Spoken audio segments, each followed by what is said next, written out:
pessoal, fazia muito tempo que UFO News não aparecia por aqui, né?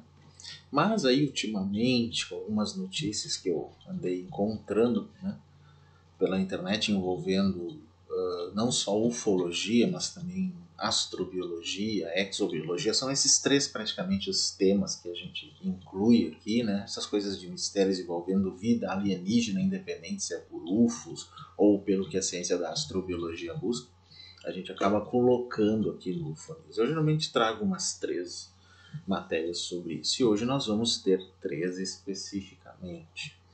Vamos falar sobre um segundo objeto parecido com o Oumuamua do Wave Lobe, que está sendo especulado. Vamos falar também sobre uma pesquisa que diz que talvez 7 esferas de Dyson tenham sido encontradas em alguns lugares. Quem não sabe o que é vai saber, mas eu já falei sobre isso em outros vídeos. E vou mostrar uma filmagem de um objeto feito há poucos dias atrás, menos de uma semana, no Rio Grande do Sul, na fronteira, né? Não exatamente onde está o centro das enchentes, mas no Rio Grande do Sul, de qualquer forma, que também tem intrigado com algumas polêmicas, até algumas análises disso. Enfim, basicamente, é tudo isso que nós temos de interessante para mostrar para vocês hoje. Vamos começar com o quê? Com um objeto que pode ser semelhante a este aqui. Este é o Oumuamua do Wave Lobe, né? Nós temos um vídeo específico sobre isso, que é a análise do livro Extraterrestre, escrito por esse cientista de Harvard, né, Wave Lobe, em que ele teorizou que o Oumuamua, como foi observado esse objeto em 2017, seria ou uma vela espacial de alguma civilização já talvez desaparecida, ou uma antiga espaçonave semelhante a isso que nós estamos vendo aqui, né? Mas na verdade se encontrou um outro objeto que seria mais ou menos com essa conformação aqui, né? Que poderia ser de certa forma um exemplo desse mesmo material. Seria uma segunda nave alienígena? Pois é, não sabemos, né? Mas é um asteroide, na verdade, que se chama 2011 AG5.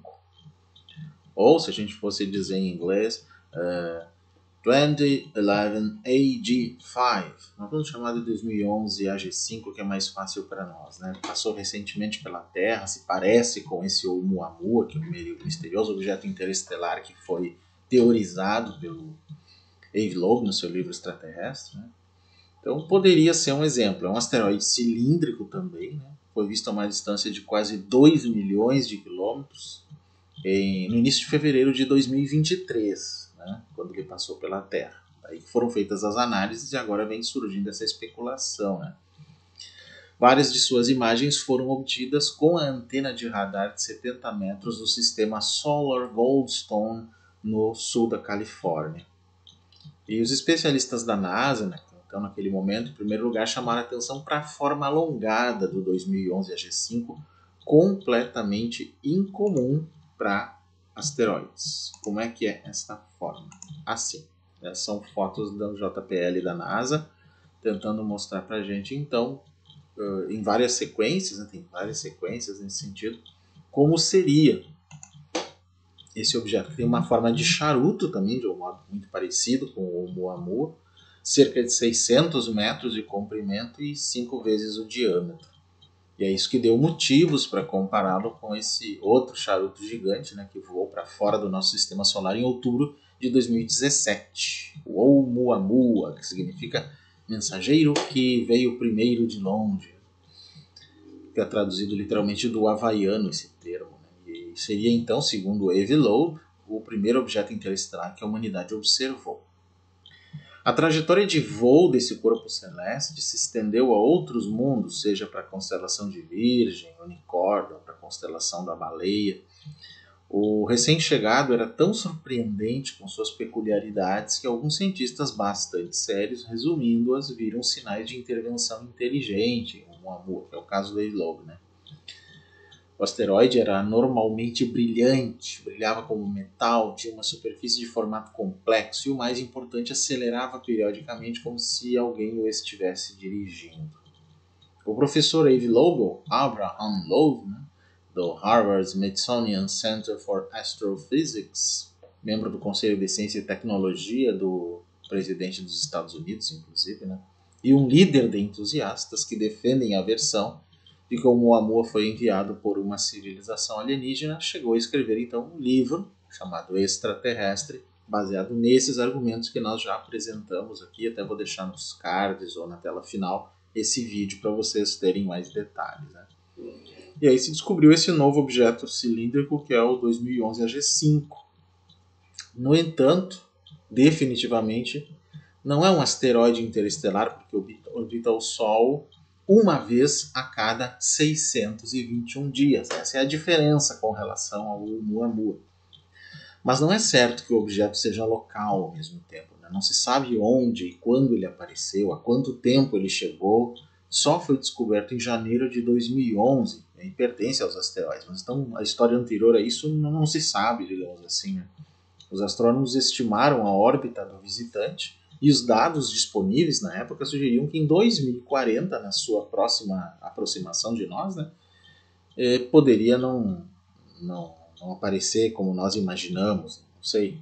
As chances de uma colisão com a Terra são de 1 em 625. Então um cataclismo seria bastante provável nesse caso, né? Em 2012 a órbita foi verificada novamente e se descobriu que os temores eram infundados e a colisão então foi descartada, né? E segundo os especialistas da NASA, em 2040, o objeto então conhecido como 2011 AG5 voará a 1,1 milhão de quilômetros de distância daqui. É difícil dizer se os cientistas erraram, se o objeto mudou a trajetória, minimizando deliberadamente o risco de colisão, o que acontece, né? O que certamente agregará um otimismo aos entusiastas que acreditam em alienígenas é o fato do objeto ser alongado e manobrar o espaço, assim como foi o caso, né?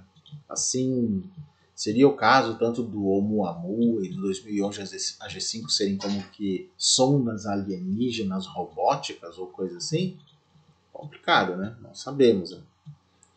A órbita do 2011 AG5 é justamente aquela de Vênus, Terra e Marte, localizada na chamada zona habitável, né, onde cai regularmente em seu campo de visão.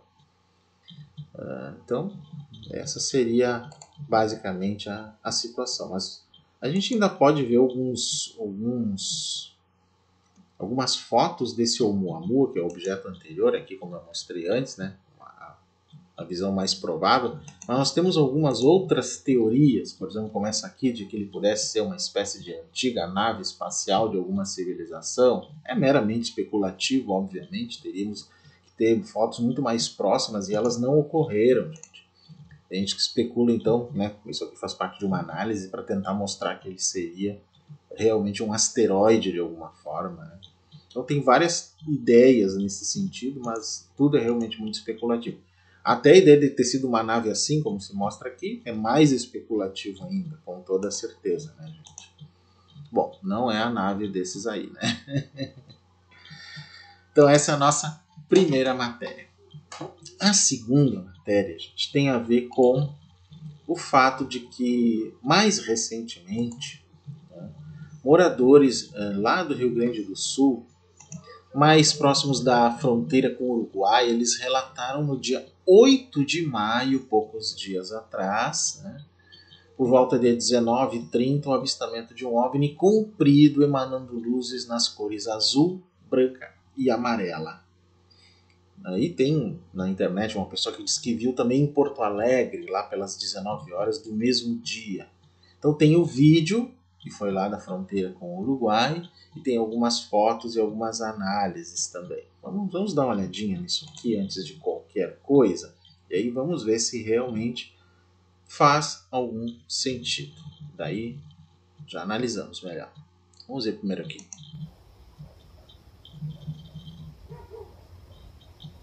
Vejam, aquele objeto azulado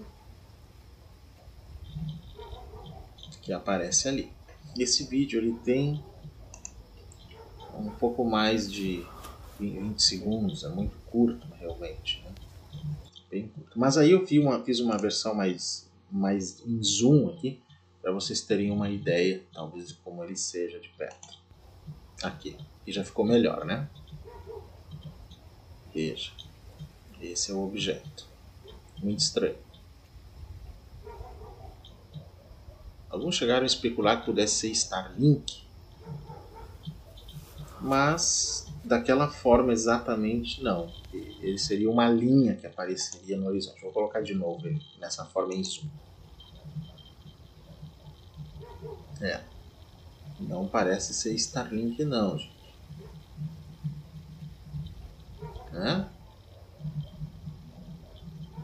Não é o caso mesmo. Bom, aí tem algumas fotos sobre isso. Aqui é um exemplo de um zoom. Mas temos mais 2 outros zooms aqui que podem ser úteis, como este aqui, obviamente, e mais um outro mais claro, que facilita a gente ter uma ideia de que é um objeto contínuo e, portanto, não poderia ser Starlink, aparentemente, né? Que tem uma certa distância entre os satélites, quando é o caso do Starlink, né? Naquela linha, quando eles são lançados. Eu vi 2 vezes já isso, inclusive, então vejo que tem diferença sim. É um fenômeno bem interessante mesmo. Mas tem um vídeo nos Estados Unidos que tentaram, né, atribuir também a esse caso que pudesse ser algum objeto que tivesse LEDs, por exemplo, luzes de LED que são contínuas, talvez numa barra, alguma coisa, sei lá, puxados por uma, literalmente, como a gente diz no Rio Grande do Sul, por uma pandorga, né? Por alguém assim que estaria tentando fazer uma fraude, alguma coisa, né? É possível? É possível. É possível. Tanto que tem um exemplo de um vídeo aqui que mostra isso. Vou mostrar para vocês um exemplo que foi especulado como sendo luzes azuis. E a Pandora vai aparecer, né, lá em cima. Olha lá.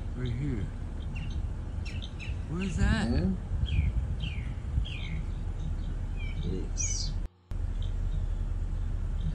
Ela que estaria talvez puxando de alguma forma, né, ou sustentando essa luz de LED que aparece lá embaixo no canto inferior esquerdo do vídeo. É bem possível. Neste caso deste vídeo aqui, me parece que faz sentido que possa ser isso. É possível. Tem uma imagem mais parada. Olha ali. Pode ser, né? Uma barra de LED, alguma coisa assim. É possível. Temos como ter certeza, né? Se no caso do Rio Grande do Sul é isso, mas aí fica a possibilidade para vocês. O pessoal é criativo para fazer as fraudes também, né? A distância entre a Pandora e ela deixa na dúvida. Esse é o grande ranço que algumas pessoas têm com relação aos OVNIs. A ideia de que é sempre difícil, né? É pouco nítido, difícil de se observar, né? Então é realmente complicado. Ó. Então, será que é isso? No caso do Rio Grande do Sul? Não temos certeza. Terceira matéria. Terceira matéria é direta, assim, são notícias mesmo. Um artigo publicado lá no universetoday.com, né, sobre esferas de Dyson, gente. Muito interessante, porque essa matéria aqui, ela diz que cientistas podem ter encontrado 7 estruturas alienígenas ou esferas de Dyson em uma pesquisa, né? E isso é muito interessante, então, nessa matéria que saiu aí. Então, um grupo de cientistas, né, pensa que podemos já ter detectado assinaturas tecnológicas das esferas de Dyson de uma civilização tecnológica, mas a detecção está escondida nos nossos vastos tesouros de dados astronômicos. Aí vocês vão me perguntar, que trem é esse, né? O que é uma esfera de Dyson? Eu coloquei algumas figuras aqui que podem nos ajudar. Essa aqui, que é a que está lá no artigo, e uma outra que é um pouquinho mais clara para vocês entenderem. O que tem dentro é um Sol, gente. É um Sol. Pode ser, né, em outras estruturas, mas basicamente é um Sol e estruturas que ficam ali captando a energia. Então, uma esfera de Dyson seria assim um projeto de engenharia hipotético que apenas civilizações altamente avançadas podem construir. Nesse sentido, avanço, entre aspas, né, significa o tipo de proeza tecnológica quase inimaginável que permitiria uma civilização construir uma estrutura em torno de uma estrela inteira. Vocês conseguem imaginar uma estrutura dessas em torno do nosso Sol? Pois é. Então essas esferas de Dyson permitiriam que uma civilização aproveitasse toda a energia de uma estrela. Uma civilização só poderia construir algo tão massivo e complexo se tivesse alcançado o nível 2 na escala de Kardashev. Eu já fiz vídeo sobre a escala de Kardashev, né? Vou fazer outro mais adiante, mais simplificado até, provavelmente na playlist de Realidade Paralela. E aí vou explicar todos os níveis da escala de Kardashev, 0, 1, 2, assim vai. Mas só a partir do nível 2 é que uma civilização conseguiria fazer uma esfera desse tipo, né, para captar a energia do planeta. Né? Então a esfera de Dyson, as esferas de Dyson, né, que foi quem teorizou isso, pode ser uma espécie de tecnoassinatura. Né? Então uma equipe de pesquisadores da Suécia, Índia, Reino Unido e Estados Unidos desenvolveu uma maneira de pesquisar por tecnoassinaturas de esferas de Dyson, que eles chamam de Projeto Hephaistos, ou Project Hephaistos, né? Hephaestus ou Hephaistos, né?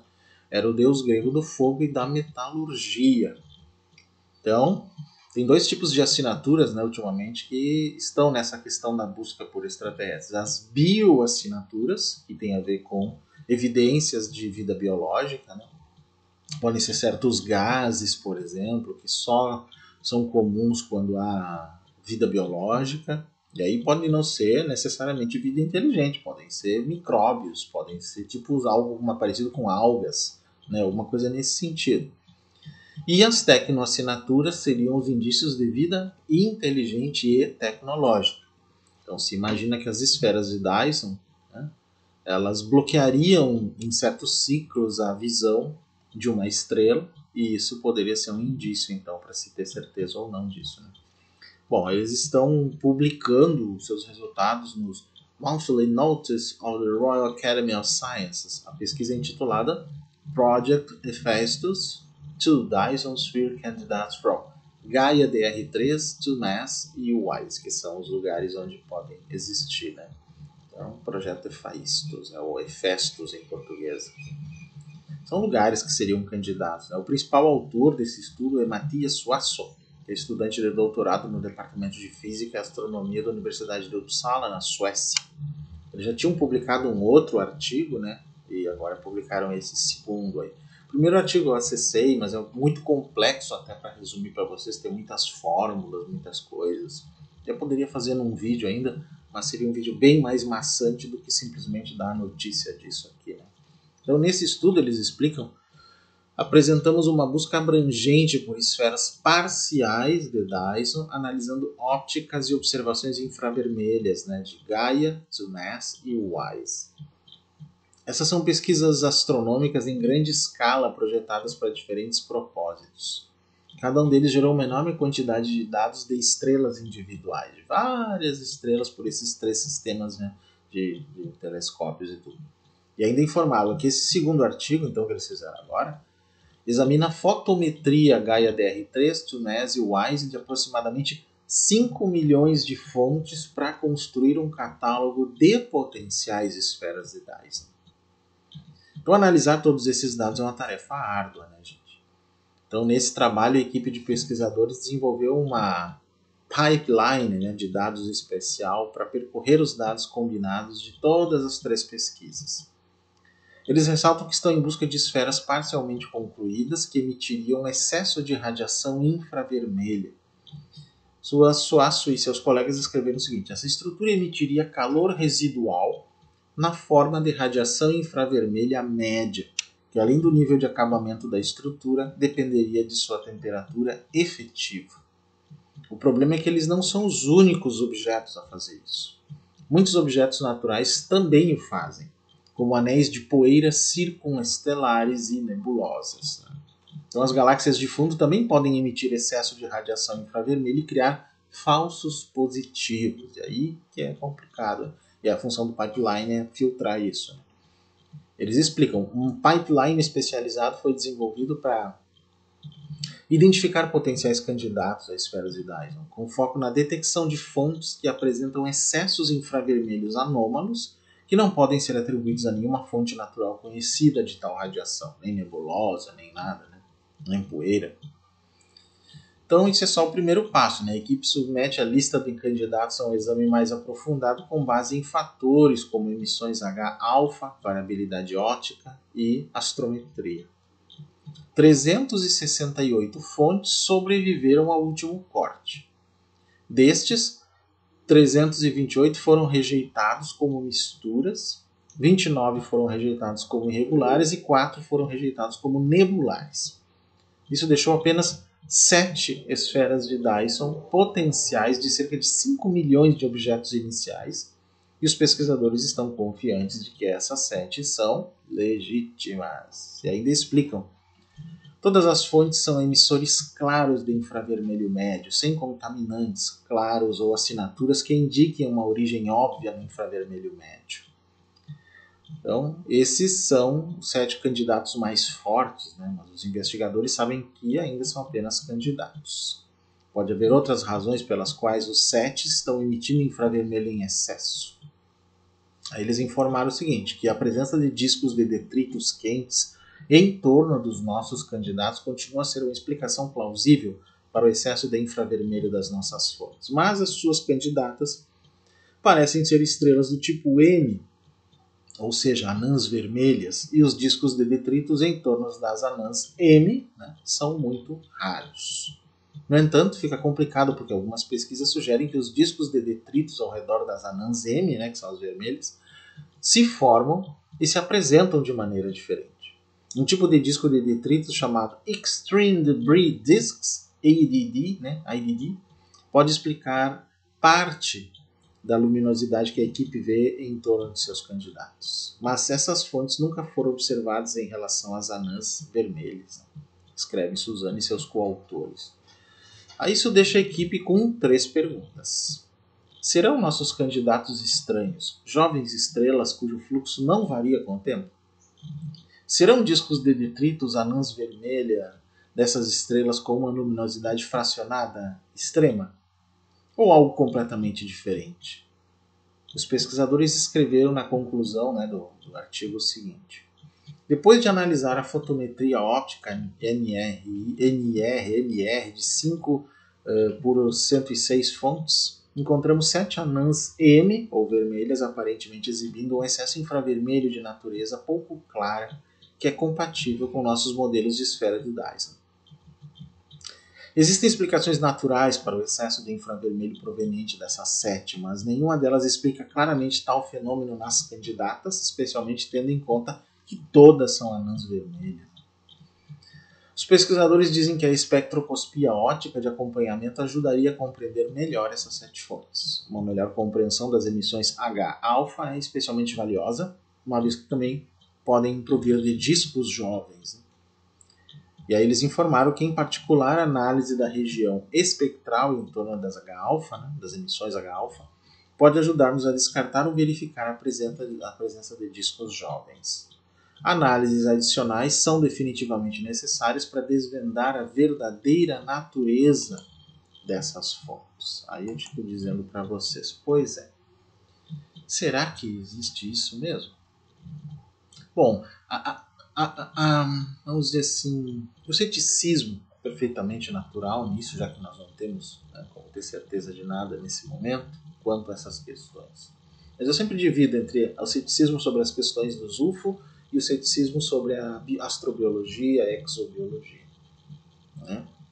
Bom, no caso dos UFOs é um outro tipo de ceticismo, porque tem muitas fotos, vídeos, o pessoal reclama que são um pouco nítidos e que não é suficiente, e aí tem muitas teorias até que existem para explicar até isso, de que talvez eles não estejam muito afim de se apresentar, estejam fazendo um jogo, que isso aqui seja um zoológico, que é uma das teorias que eu acredito, e nós somos como uma reserva, né, Aliás, animais incrivelmente perigosos nós somos, faz todo sentido, né, que eles tenham cuidado.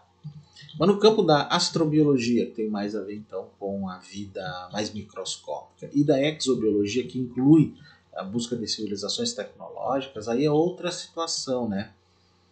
No caso de astrobiologia, para se encontrar certos gases que possam indicar numa determinada estrela ou planeta mais, nos exoplanetas também, é um processo que fica especulativo, porque poderiam ser outras causas. Nas tecnoassinaturas ainda é mais especulativo, porque é muito mais difícil confirmar que sejam realmente esferas de Dyson, que seriam estruturas mega, né, enormes, porque envolveriam o Sol inteiro. Imagino que é necessário de desenvolvimento de uma civilização para chegar nesse ponto, né? Quantos milhões de anos ela deve ter para chegar nesse ponto? E aí chegaria nessa escala, né? Da escala de Kardashev, depois, sei lá, milhões de anos, talvez. Nós mal somos uma civilização nível zero, gente. Nem chegamos nisso ainda.